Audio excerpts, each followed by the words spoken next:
Τώρα, κύριε Καλαμάκη, έρχομαι σε εσάς να μας πείτε ποιος είναι ο ρόλος της τράπεζας, όχι μόνο θεσμικά, αλλά και πρακτικά στο υποδιαμόρφωση επενδυτικό περιβάλλον. Ευχαριστώ πολύ. Καλησπέρα. Καλώς ήρθατε. Και από μένα, νομίζω γνωρίζουμε όλοι τον θεσμικό ρόλο των τραπεζών στη χρηματοδότηση. Ίσως έχει νόημα να πάμε λίγο πίσω και να δούμε πρακτικά τι κάνουν οι τράπεζες. Είμαστε εδώ πέρα για να υποστηρίξουμε τους ανθρώπους, αλλά και τις επιχειρήσεις να φτιάξουν, να χτίσουν πράγματα. Να λάβουν δράση. Γιατί αυτό είναι η οικονομία εν τέλει. Αναλύεται στην ανθρώπινη δράση. Με την αίσθηση ότι παίρνεις κάτι και το κάνεις καλύτερο, το αφήνεις καλύτερο. Αυτή η έννοια είναι κάτι το οποίο χαρακτηρίζει τη δραστηριότητα της τράπεζάς μας εδώ και δεκαετίες. Είναι το νήμα που ξεκίνησε πριν πολλές δεκαετίες. Είναι αυτό που είπε ο Γιάννης Κωστόπουλος, με λογισμό και όνειρο κάνουμε δίπλα στις επιχειρήσεις και προσπαθούμε να το κρατήσουμε δυνατό και να το συνεχίσουμε στο μέλλον. Η προηγούμενη δεκαετία δοκίμασε όλους μας. Έτσι.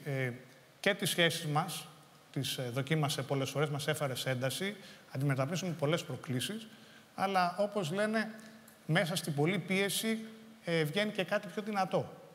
Και αν είδαμε από την προηγούμενη δεκαετία κάτι, μάθαμε ήταν το ακόλουθο. Μάθαμε ότι αν έχεις επιμονή, σύνεση και αποφασιστικότητα, μπορείς να βγεις από την άλλη άκρη πιο δυνατός. Μάθαμε πάρα πολλά πράγματα και πληρώσαμε και πολλά δίδακτρα. Όλοι μας εδώ πέρα. Εκατομμυρίων και δισεκατομμυρίων. Αλλά αυτή η πίεση και αυτή η δυσκολία που είχαμε είναι αυτή που μας δίνει και την αυτοπεποίθηση για να αντιμετωπίσουμε αυτό που έρχεται. Ο πληθωρισμός ή οι γεωστρατηγικές εξελίξεις που βλέπουμε τους τελευταίους μήνες δεν χρειάζεται να μας φοβίζουν τόσο, ιδίως τώρα που η χώρα έχει ένα business plan, γιατί αυτό περιέγραψε ο κύριος Σκινάς νωρίτερα, και δύο, έχουμε εμείς και εσείς την εμπειρία των προηγούμενων ετών, που έχει δοκιμαστεί υπό τις πιο δύσκολες συνθήκες. Τα έργα που ανέφερε ο Νίκος νωρίτερα είναι ένα τέτοιο παράδειγμα το πώς δοκιμαστήκαμε. Διότι λίγα από αυτά ήταν εύκολα, τα πιο πολλά ήταν δύσκολα. Ξέρουμε ότι υπάρχουν πολλές τριβές στο να καταλήξει μετά από 8 χρόνια ο κάτοικος Καλαμάτας να μην βλέπει τα σκουπίδια στους δρόμους ή ότι μας πήρε 4 χρόνια πριν πέσει η πρώτη σκαπάνιση για τα περιφερειακά αεροδρόμια ή ακόμα και την Εγνατία Οδό που έχουμε υποστηρίξει το ΤΑΙΠΕΔ και για να καταλήξει να γίνει ένας μοντέρνος αυτοκινητόδρομος έχει πάρει 6 χρόνια και περισσεύει. Αλλά αυτό δεν ήθελε μόνο τη δικιά μας επιμονή, αλλά ήθελε την επιμονή και των επιχειρηματιών και των επιχειρήσεων για να κρατήσουν όλη αυτή τη διαδρομή. Με αυτά στο μυαλό έρχεται στο μυαλό και μπορούμε να πούμε ότι, όπως είπε και ο κύριος Καλύβας στο γνωστό του βιβλίο, μετά από αυτή την καταστροφή που έχουμε, ατενίζοντας το μέλλον, ίσως μπορούμε να επιδιώξουμε και έναν θρίαμβο. Μάλιστα.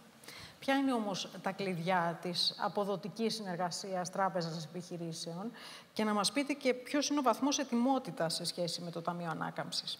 Ωραία.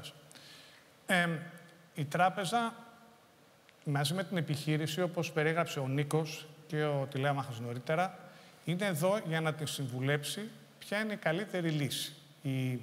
Δεν δίνουμε, όπως είπαμε, απλά δάνεια. Θέλουμε να καταλάβουμε τις ανάγκες του πελάτη και έχοντας πια μια διευρυμένη παλέτα λύσεων, να επιλέξουμε την καλύτερη. Και πολλές φορές στην παλέτα των λύσεων δεν ήταν μόνο τα λεφτά που δίναμε εμείς ή τα λεφτά επενδυτικών ή αναπτυξιακών προγραμμάτων, αλλά και λεφτά από τις κεφαλαγορές. Όλα δουλεύουν εφόσον βάλουμε τη σωστή συνταγή. Θέλουμε, ξεκινώντας από το πελάτη, όπως κάναμε και στην περίπτωση του πύργου του Πειραιά, να λύσουμε την εξίσωση για αυτόν. Έχοντας τώρα και το Ταμείο Ανάπτυξης και πώς θα είμαστε έτοιμοι, είναι σημαντικό. 12,7 δισεκατομμύρια σημαίνει επενδύσεις 30 δις. Να, το 30% της διαδρομής για να καλύψουν το χρηματοδοτικό κενό. Χαμηλότοκο επιτόκιο. Πολύ σημαντικό σε περίοδο ανωδικών επιτόκιων, το είπε και ο κύριος Υπουργός. Κυρίως επειδή έχει μια ειδική ταξονομία το πρόγραμμα του Ταμείου Ανάπτυξης, έχετε και εσείς μια σηματοδοσία σε επενδύσεις ESG. Και το environmental και το social και το governance είναι κεντρικό κομμάτι. Αλλά το πιο σημαντικό είναι ότι παρότι υπάρχει και όλο αυτός ο μηχανισμός, ο οποίος στήθηκε όμως και δουλεύει και με έναν τρόπο εντυπωσιακό για αυτά που είχαμε μάθει σε σχέση με το δημόσιο και υπάρχουν και επιπλέον απαιτήσεις από αυτό το ταμείο είναι σημαντικό διότι δίνει την μεγαλύτερη και ωφέλιμη λογοδοσία για όλους μας, γιατί έχουμε να διαχειριστούμε και κεφάλαια φορολογουμένων. Άρα το σημαντικό είναι να καταλάβουμε και να δούμε ποια είναι τα επενδυτικά σχέδια που έχετε εσείς για να τα αξιολογήσουμε και να βρούμε την καλύτερη λύση. Σκεφτείτε το και έτσι. Το Ταμείο Ανάπτυξης τι είναι, ή τα δάνεια από το Ταμείο Ανάπτυξης είναι σαν μια βενζίνη υψηλών οκτανίων. Θα δώσει όθηση, σίγουρα. Αλλά για να αποδώσει καλύτερα θα πρέπει να είναι σε ένα όχημα το οποίο είναι σε καλή κατάσταση και για το οποίο κάποιος έχει σχεδιάσει την κατάλληλη διαδρομή και μπορεί να το πλοηγήσει εκεί που πρέπει. Ελάτε λοιπόν να μας δείξετε το όχημά σας και που θέλετε να πάτε. Ο χρόνος μετράει, είναι χρήμα, το είπε ο κ. Σκυλακάκης. Όταν βγούμε από εδώ πέρα, τραβήξα μας από το μανίκι και ρωτήστε μας να σας πούμε πώς ακριβώς μπορούμε να το κάνουμε.